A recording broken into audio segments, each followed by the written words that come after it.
Hello dear student, welcome. तो अभी हम लोग नेक्स्ट टॉपिक डिस्कस कर रहे हैं, net present value method. Okay, तो ये कैपिटल एब्जॉर्बिंग का मेथड का ये मेथड है।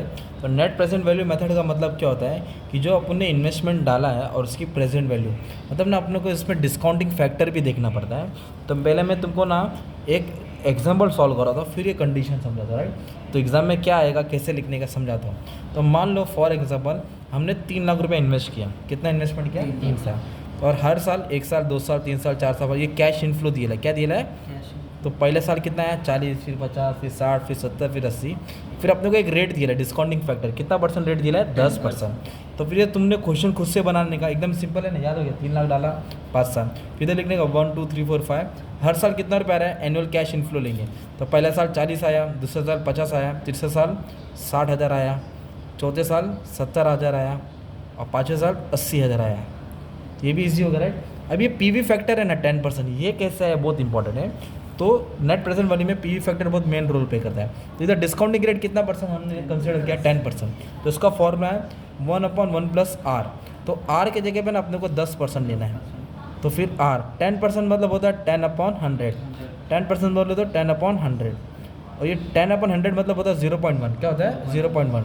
और इन दोनों को जब ऐड करेंगे तो 1.1 आएगा। कितना आएगा? 1.1। अगर 12% लेंगे तो 12/100 आएगा, तो 1.12। 13% लेंगे तो 1.13। ऐसा आता रहेगा।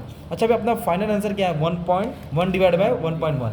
तो मैं इधर क्या करूँगा? 1 को 1 ऐसे डिवाइड करूँगा। तो देखो 1 डिवाइड बाय 1.1, 1 को 1.1 से डिवाइड करूँगा तो इक्वल बना। तो ये पहले ईयर का फैक्टर है। कितना फैक्टर है? 0.909, है ना। तो दूसरे ईयर का कैसे आएगा? इक्वल दबाऊंगा तो ये दूसरे ईयर का आएगा। फिर इक्वल दबाऊंगा तो ये तीसरे ईयर का आएगा। फिर इक्वल दबाऊंगा चौथे ईयर का आएगा। फिर इक्वल दबाऊंगा 5वें ईयर का आएगा ना। इस तरह तुमको पीवी फैक्टर निकालना पड़ा। याद नहीं करना है, एक शॉर्टकट मैंने बता दिया, राइट। अभी प्रेजेंट वैल्यू निकालना है, मतलब पहले साल कितना आया? 40,000, और कितना डिस्काउंट था? 0.90। तो डिस्काउंट करके मतलब इन दोनों को मल्टीप्लाई करना पड़ेगा। तो जब इसको मल्टीप्लाई करेंगे ना आप, तो क्या ये 40,000 है, मल्टीप्लाई करेंगे 0.909, तो अपने को आएगा 36,360 फॉर एग्जाम्पल, ठीक है। फिर 50,000 को किससे मल्टीप्लाई करने का अपने को? 0.826 से, तो अपने को आएगा 41,300। फिर 60,000 को किससे मल्टीप्लाई करने का? 0.751 से, 45,060। फिर इसको इससे मल्टीप्लाई करेंगे 47,810। फिर इसको इससे करेंगे 49,600। ओके, ऐसा करके कुछ आएगा। अभी सबको आपको ऐड करने का, राइट। तो मैं सबको ऐड करके ना एक रैंडम फिगर ले लेता हूँ। मान लो इसको ऐड करके 2,20,000 है। सपोज टोटल कितना है? 2,20,000।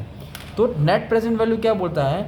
नेट प्रेजेंट वैल्यू का मतलब होता है कि टोटल प्रेजेंट वैल्यू। तो टोटल प्रेजेंट वैल्यू कितना है? 2,20,000। टोटल प्रेजेंट वैल्यू कितना है? 2,20,000। 2,20,000। और इन्वेस्टमेंट अपन ने कितना किया था? 3 लाख। इन्वेस्टमेंट कितना किया था? 3 लाख। मतलब हमने डाला 3 लाख, और 5 साल के बाद डिस्काउंट करके उसकी वैल्यू 2,20,000 हो रही है। कितना हो रही है? 2,20,000। तो मतलब 80,000 माइनस में है। 80,000 किस में है? तो ये लॉस है। तो ये प्रोजेक्ट एक्सेप्ट करके मतलब नहीं, इसमें अपना लॉस होएगा, घाटा होएगा। अगर मान लो इन्वेस्टमेंट 3 लाख की जगह पे 2 लाख होता, 3 लाख की जगह पे कितना होता? 2 लाख।